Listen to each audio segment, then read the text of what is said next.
નમસ્કાર શ્રોતા મિત્રો, આપ સૌનું સ્વાગત છે મારી YouTube channel awesome audio books Neet એફએમના નવા વિડીયોમાં, જેમાં આપના માટે શિવકથાનું પ્રથમ પુસ્તક મેલુહાની ઓડિયો બુક રજૂ કરવા જઈ રહ્યો છું. પરંતુ શું તમે પુસ્તક પ્રેમી છો? શું તમને પુસ્તક વાંચવાનો સમય નથી મળતો? તમને પુસ્તક ગમે તો છે, પણ શું તમને તે વાંચવાનો કંટાળો આવે છે? જો આ પ્રશ્નોનો તમારો જવાબ હા હોય તો ઓડિયો બુક તમારા માટે એક શ્રેષ્ઠ વિકલ્પ છે, જેના થકી તમે તમારા પુસ્તકનો શોખ પણ પૂરો કરી શકશો અને સમયની બચત પણ કરી શકશો. તો મિત્રો, આપના માટે પ્રસ્તુત છે શિવકથનના પ્રથમ પુસ્તક મેલુહાની ઓડિયો બુક પ્રકરણ 1 એ આવી ગયાનો ભાગ 3. નવા જોડાયેલા મિત્રોને ખાસ જણાવવાનું કે આના પહેલા હું પુસ્તકનો પરિચય અને પ્રકરણ 1માં ભાગ 1 અને 2 ઓડિયો બુક સ્વરૂપે રજૂ કરી ચૂક્યો છું, અને તમે જો એ સાંભળશો તો ત્યાર પછી તમને આ આગળની વાર્તા સાંભળવાની મજા આવશે. તો આપણે શરૂ કરીશું. પ્રકરણ 1નો ભાગ 3. શ્રીનગરમાં સત્તાવાર પ્રવેશ મેળવતા પહેલા થોડી સત્તાવાર ઔપચારિક વિધિઓ પતાવવાની હતી. મેલુહામાં તમારું સ્વાગત છે. મારું નામ ચિત્રાંગદ. અહીં કોઈ પણ મદદની જરૂર પડે તો વિના સંકોચે તમે મને કહી શકો છો. શિવની સામે આવીને ઊભેલા યુવાને હાથ જોડીને સસ્મિત વદને ગુણોને આવકાર આપ્યો અને પછી શિવ તરફ જોઈને એણે સૂચનાઓ આપવાનું શરૂ કર્યું. ગુણો અહીંના કાયદાનું પાલન કરે એ જોવાની જવાબદારી તમારી રહેશે. પહેલા તો આપણે બધાના નામ નોંધી લઈએ. ચિત્રાંગદની વાતમાં વિક્ષેપ પાડતા નંદી બોલ્યો, શિવ, તમને વાંધો ન હોય તો હું જઈને તમારા લોકો માટે રહેવાની તેમજ ખાવા પીવાની વ્યવસ્થા કરું? શિવની સચેત આંખોએ જોઈ લીધું કે નંદીએ પાડેલી ખલેલ ચિત્રાંગદને નહોતી ગમી, પણ પછી તરત પોતાની નારાજગી દાબી એણે ચહેરા પર કૃત્રિમ સ્મિત ગોઠવી દીધું. શિવે નંદીને કહ્યું, અરે, એમાં શું પૂછવાનું?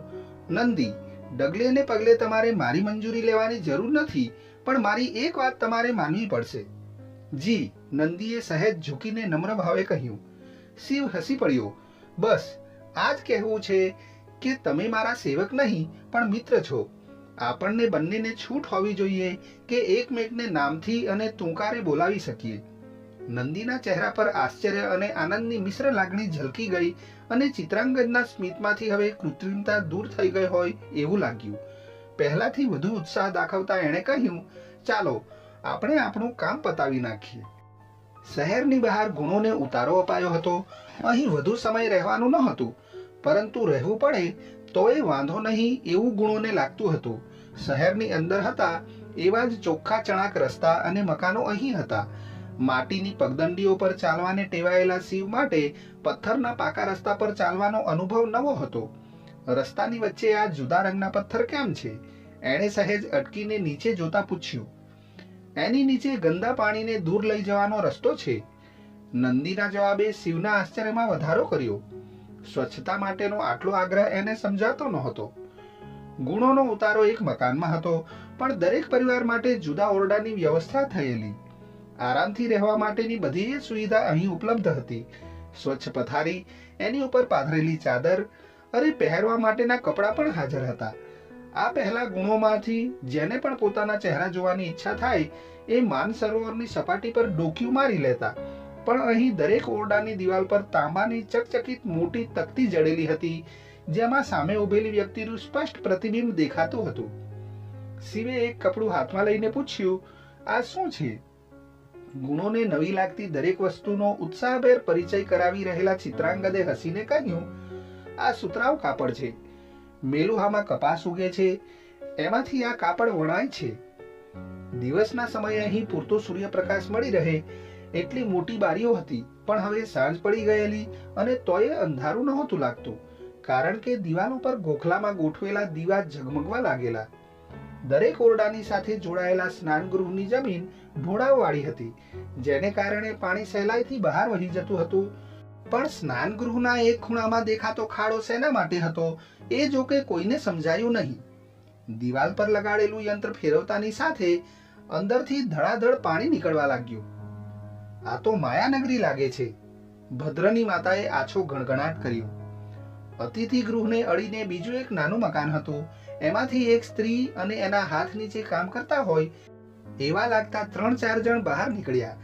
ઘઉંવર્ણી પણ તેજસ્વી ત્વચા ધરાવતી સ્ત્રીએ કમર પર સફેદ વસ્ત્ર વીંટ્યું હતું અને અત્યાર સુધીમાં શિવ એટલું તો જાણી ગયેલો કે મેલુહાવાસીઓ આને ધોતિયું અને સ્ત્રીઓની છાતીને ઢાંકતા કપડાને કંચુકી કહેતા હતા. ખભા પર અંગવસ્ત્રમ હતું. સ્ત્રીએ એના કપાળ પર સફેદ તિલક કરેલું. મુંડન કરેલા માથા પર પાછળની જગ્યાએ શિખા તરીકે ઓળખાતા થોડા વાળ બાંધ્યા હતા. ડાબા ખભાથી કમરની જમણી બાજુએ પહોંચતી જનોઈ હતી. પ્રભાવશાળી લાગતી આ સ્ત્રીનું આગમન નંદીને ચમકાવી ગયું. વૈધરાજ આયુર્વતી, તમે અહીં પધારવાનું કષ્ટ કર્યું? અત્યંત નમ્ર અવાજે એણે પૂછ્યું. આયુર્વતી નામની એ સ્ત્રીએ એટલી જ નમ્રતાપૂર્વક કહ્યું, લોકોને મળ્યા વિના કઈ રીતે એમની તકલીફ જાણી શકાય? પણ માફ કરજો, મેં તમને ઓળખ્યા નહીં. મારું નામ નંદી. હું મેલુહાનો એક સેનાધિકારી છું. પણ તમને કોણ નથી જાણતું? આખા પ્રદેશમાં તમારી બરોબરી કરી શકે એવો બીજો કોઈ વૈદ્ય નથી. પ્રશંસા બદલ આભાર, પણ મેલુહામાં મારાથી ચડિયાતા બીજા અનેક વૈદ્યરાજો છે. આવું બોલીને આયુર્વતીએ પોતાનું ધ્યાન શિવ પર કેન્દ્રિત કર્યું. મેલુહામાં તમારું સ્વાગત છે. અહીં રહો ત્યાં સુધી તમારા સ્વાસ્થ્યને જાળવવાની જવાબદારી મારા માથે છે. શિવ કોઈ પ્રતિભાવ આપે એ પહેલા ચિત્રાંગદે સ્પષ્ટતા કરી દીધી. શિવ, તમારે આ જગ્યાએ કાયમ માટે નથી રહેવાનું. 1 સપ્તાહમાં શહેરની અંદર તમારા માટે અહીંથી વધુ સારા, વધુ આરામદાયક ઘરની વ્યવસ્થા થઈ જશે. અરે, અહીં પણ અમને કોઈ તકલીફ નથી, પણ શહેરની અંદર પ્રવેશવા માટે હજી 1 સપ્તાહની રાહ જોવી પડશે. શિવના ભવા સંકોચાયા. હવે વાતનો દોર નંદીએ પોતાના હાથમાં લઈ લીધો. આ પણ એક ઔપચારિકતા છે અને છેવટે તો બધાના ભલા માટે જ છે. મેલુહામાં ભાગ્યે જ કોઈ રોગ કે માંદગી દેખાડે છે, પણ ક્યારેક એવું બને કે બહારની વ્યક્તિ એની સાથે કોઈ નવો રોગ લઈ આવે અને અહીં બધાને ચેપ લાગે. આવી શક્યતા ટાળવા માટે અમે નિયમ બનાવ્યો છે કે પરદેશીઓને શહેરમાં પ્રવેશ આપતા પહેલા 7 દિવસ બહાર ઉતારો આપો. આટલા દિવસમાં તમને કોઈ રોગ હોય તો એ સારવારથી મટી જશે. અને રોગમુક્ત રહેવાની પહેલી શરત છે સ્વચ્છતા અને આરોગ્યના નિયમોનું પાલન. આયુર્વતી સહેજ કડક અવાજે બોલી. સ્વચ્છતા? આરોગ્યના નિયમ? શિવના ચહેરા પરનો રંગ બદલાયો. ચર્ચા કોઈ અણગમતો વળાંક લે એ પહેલા નંદીએ ઝટ દઈને વિનંતીના સુરે કહ્યું, શિવ, મહેરબાની કરીને સમજવાનો પ્રયાસ કરો. આપણા સહુના હિતનો ખ્યાલ રાખીને જ આ નિયમો બન્યા છે અને આયુર્વતીજી અહીંના શ્રેષ્ઠ વૈદ્ય છે. શિવના ચહેરા પરની તંગ રેખાઓ હળવી થઈ. એણે આયુર્વતી તરફ જોઈને થોડા કટાક્ષ ભાવે કહ્યું, આદેશ આપો, અમારે કયા નિયમોનું પાલન કરવાનું છે? સાંભળીને ભદ્રને હસવું આવી ગયું, પણ આયુર્વતીનો ચહેરો કહેતો હતો કે એને આમાં કંઈ હસવા જેવું નહોતું લાગ્યું. કોણ જાણે ક્યાંથી આવા લોકો આવી જાય છે. એવો કંઈક અસ્પષ્ટ બડબડાટ કરીને એણે મોટા અવાજે કહ્યું, ચાલો સ્નાન ગૃહથી શરૂ કરીએ. ભદ્ર સામે જોઈને શિવે માંડ માંડ પોતાનું હસવું દબાવ્યું. સાંજનું ભોજન બહુ સ્વાદિષ્ટ હતું, પણ પછી વૈદ્યે મોકલેલી ઔષધિ પીવાનો વારો આવ્યો ત્યારે બધાના મોઢા કટાણા થઈ ગયા. જો કે પીધા વિના છૂટકો નહોતો. ચાલો હવે બધા ડાહ્યા ડમરા થઈને સૂઈ જાઓ. શિવે હળવા સુરે આદેશ આપ્યો. ભદ્ર સહિત બધાએ આ આદેશનું પાલન કરવામાં ઉત્સાહ દાખવ્યો. જીવનમાં પહેલીવાર સ્વચ્છ મુલાયમ પથારીમાં પડ્યા બાદ બહુ મીઠી ઊંઘ આવવાની હતી. શિવની ધારણા ખોટી પડી. સુવાળી પથારીમાં એણે લંબાવ્યું તો ખરું, પણ નિંદ્રાદેવી આજે પ્રસન્ન થવાનું નામ નહોતા લેતા. ચાદર અને શરીર પર ધારણ કરેલું કેસરી ધોતિયું જાણે ચામડીને ચટાકા ભરતા હતા. એનું વ્યાઘ્ર ચર્મ તો કચવાતા જીવે ધોવા માટે આપવું પડેલું. લાંબો સમય પડખા ઘસ્યા બાદ શિવ ઊભો થઈ ગયો. વધુ પડતી આળપંપાળ એના શરીરને શક્તિ નહોતી. પથારી છોડીને એણે જમીન પર લંબાવ્યું. ધીમે ધીમે આંખો ભારે થવા લાગી, પણ હવે ઘર યાદ આવી રહ્યું હતું. માનસરોવરના કિનારાની ઠંડીગાર જમીન, એનાથી એ વધુ ઠંડા અંગે અંગને વીંધી નાખે એવા પવનના સુસવાટા, મહિનાઓ સુધી ધોયા વિના રોજે રોજ પહેરાતા વ્યાઘ્ર ચર્મની ગંધ, આ બધાની ખોટ ચાલતી હતી. મેલુહામાં બધી સુવિધાઓની વચ્ચે પણ બેચેની વર્તાતી હતી. હું આ કેવી જગ્યાએ આવી ગયો? શિવે વબડાટ કર્યો, પણ પછી તરત જવાબ પણ એના મને જ આપ્યો. શિવ, તારી બેચેનીનું કારણ આ જગ્યા નહીં, પણ તું પોતે જ છે. જાત સાથેની દલીલ જો કે લાંબી ન ચાલી. તંદ્રાવસ્થામાં શિવે પોતાના શરીરે પરસેવો વળતો અનુભવ્યો. કોઈ અદ્રશ્ય હાથ જાણે એના અંગે અંગને ખેંચી મરોડી રહ્યા હોય એવું લાગતું હતું. વર્ષોથી ખુલ્લા પગે બરફ પર ચાલી ચાલીને પગની પાનીઓ લગભગ સંવેદનહીન થઈ ગયેલી, પણ હવે જાણે ત્યાં ધગધગતી આગ દઝાડી રહી હતી. પગથી માથા સુધી શરીરની અંદરના દરેક સ્નાયુ અને હાડકાં ક્યાંક તૂટી રહ્યા હતા, ક્યાંક નવી જગ્યાએ જોડાઈ રહ્યા હતા. આખો ઓરડો ગોળ ગોળ ઘૂમી રહ્યો હતો. શિવે બૂમ પાડવા માટે મોઢું ખોલ્યું, પણ અવાજ ન નીકળ્યો. હવે તો શ્વાસ લેવાનું પણ મુશ્કેલ થઈ રહ્યું હતું. શરીરમાં હતી એટલી બધી શક્તિ એકઠી કરીને શિવે ખુલ્લા મોઢે ઊંડો શ્વાસ ખેંચ્યો અને બારીમાંથી ઠંડી હવાની લહેરખીની સાથે સાથે જાણે એના પ્રાણ પણ પાછા ફર્યા. ત્યારે ભાન થયું કે બંધ બારણા પર કોઈ ટકોરા મારી રહ્યું હતું. કોણ? બોલતા શિવ ઊભો થયો, પણ દરવાજા તરફ 2 ડગલા ભરીને એ થંભી ગયો. એના શરીરને આજે શું થઈ ગયેલું? થોડી વાર પહેલા આખા શરીરને તોડી નાખનારી પીડાનું હવે નામો નિશાન નહોતું. અરે વર્ષોથી જે નાની મોટી શારીરિક પીડાઓથી એ ટેવાઈ ગયેલો, એની હાજરી પણ હવે નહોતી વર્તાતી. ઘણા વખત પહેલા એક લડાઈમાં ભાંગી ગયેલું ખભાનું હાડકું પછી ક્યારેય પૂરેપૂરું નહોતું સંધાયું. ડાબા પગે ઘૂંટણની પણ આ જ હાલત હતી. એ બધું દર્દ મરતા સુધી સહન કરવું પડશે એવું શિવે માની લીધેલું. પણ આજે એ ક્યાં ગયા? શિવે દીવાના આછા અજવાળામાં નીચે પગ ભણી નજર નાખી. હિમ ડંગથી અડધા પડધા ખવાઈ ગયેલા આંગળા હવે આખા સાચા સારા દેખાતા હતા. હું સપનામાં તો નથી ને? શિવનો હાથ ગળા તરફ ગયો અને તરત પાછો ખેંચાઈ ગયો. આખા શરીરમાં ભલે નવી સ્ફૂર્તિ ઉષ્માનો અનુભવ થતો હોય, પણ ગળામાં જાણે કોઈએ બરફ ભરી દીધેલો. બહાર અને અંદરથી પણ ગળું ઠંડુગાર હતું. બારણું હવે વધુ જોરથી ખખડ્યું.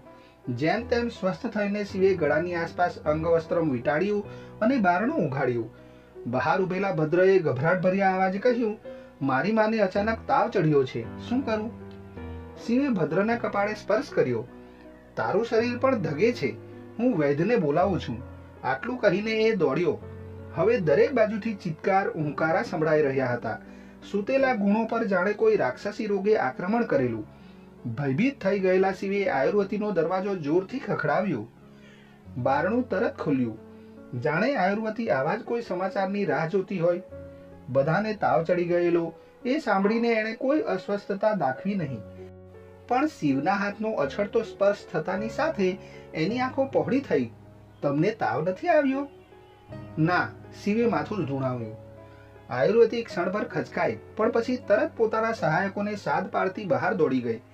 નંદીને શોધવાનો પ્રયાસ કરતો શિવ અતિથિ ગૃહમાં પહોંચ્યો. એટલી વારમાં તો આયુર્વતીએ પરિસ્થિતિનો દોર પોતાના હાથમાં લઈ લીધેલો. દીવા અને મસાલનો પ્રકાશ મકાનના ખૂણે ખૂણે પથરાઈ ગયેલો. પરિચારકો ઓરડે ઓરડે જઈને બીમાર લોકોને સારવારની સાથે સાથે સાંત્વના આપવામાં વ્યસ્ત હતા. એક માણસ દરેક દર્દીની માહિતી ટપકાવીએ જતો હતો. આયુર્વતીની નજર ચારે તરફ ફરતી હતી. થોડી વારમાં બધા ઠીક થઈ જશે, એણે શિવને આશ્વાસન આપ્યું. હું કઈ મદદ કરું? શિવે પૂછ્યું. આયુર્વતીના હોઠ પર આછું સ્મિત આવી ગયું. એ બોલી, હા, હમણાં ને હમણાં જઈને સ્નાન કરી લો. શું? શિવને લાગ્યું કે સૂચના સાંભળવામાં કદાચ એની ભૂલ થઈ ગયેલી, પણ વધુ કંઈ બોલવાને બદલે આયુર્વતી તો એના માણસોને સૂચના આપવામાં વ્યસ્ત થઈ ગઈ. 15 વર્ષથી નાના દરેક બાળકના માથે મુંડન થઈ જવું જોઈએ. અને હા, મસ્ત્રક, તું બીજી દવા લાવ્યો કે નહીં? થોડી વાર બાદ એનું ધ્યાન ગયું કે શિવ હજી ત્યાં જ ઊભેલો. તમે હજી ગયા નથી? એણે થોડા અકળાયેલા અવાજે પૂછ્યું. શિવ માટે સ્વસ્થતા જાળવવાનું મુશ્કેલ હતું. મારા લોકોને આમ તરફડિયા મારતા જોઈને હું નાહવા જાઉં? હા, અત્યારે તમને સમજાવવાનો કે દલીલ કરવાનો મારી પાસે સમય નથી. મેં કહ્યું એમ કરો. આયુર્વતીનો અવાજ ઊંચો થઈ ગયો.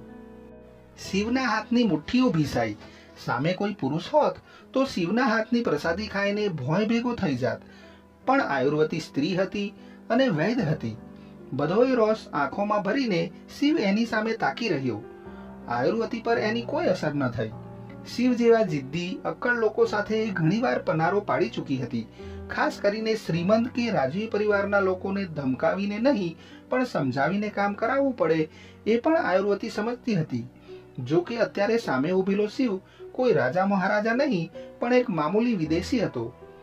સરી રહેલી ધીરજને માંડ માંડ ટકાવીને આયુર્વતી બોલી, શિવ, તમે નહાવામાં મોડું કરશો તો આખા શરીરે થયેલો પરસેવો તમને મારી નાખશે અને મર્યા પછી તમે તમારા માણસોને શું મદદ કરવાના?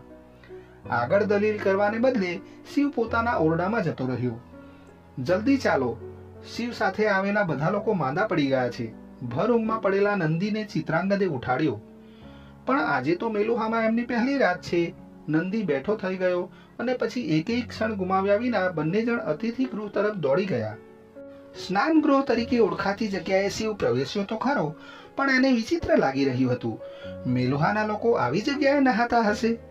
શિવને અત્યાર સુધી મહિને 2 મહિને જ્યારે પણ નહાવાની ઈચ્છા થાય ત્યારે માનસરોવરના ઠંડા પાણીમાં ડૂબકી મારી લેતો. ખુલ્લા આકાશ નીચે પાણી ઉડાડવા ટેવાયેલા શિવને સમજાતું નહોતું કે 4 દિવાલની વચ્ચે નાની ઓરડી જેવી જગ્યામાં કોઈ માણસ કઈ રીતે સ્નાન કરી શકે. વળી અહીં તો પાણી માટે પણ દિવાલમાં લગાડેલું વિચિત્ર આકારનું યંત્ર ફેરવવું પડતું હતું. અધૂરામાં પૂરું અહીંની રીત રસમ સમજાવતી વખતે આયુર્વતીએ એને શરીર પર સાબુ લગાડીને નાહવાનું કહેલું. જિંદગીમાં પહેલીવાર શિવના શરીરને સાબુ નામની વસ્તુનો સ્પર્શ થયો. સ્નાન કર્યા બાદ શિવ નવા કોરા કપડાં પહેરતો હતો ત્યાં આયુર્વતી આવી પહોંચી. ચિંતા કરવાની જરૂર નથી, ધીમે ધીમે બધાનો તાવ ઉતરી રહ્યો છે.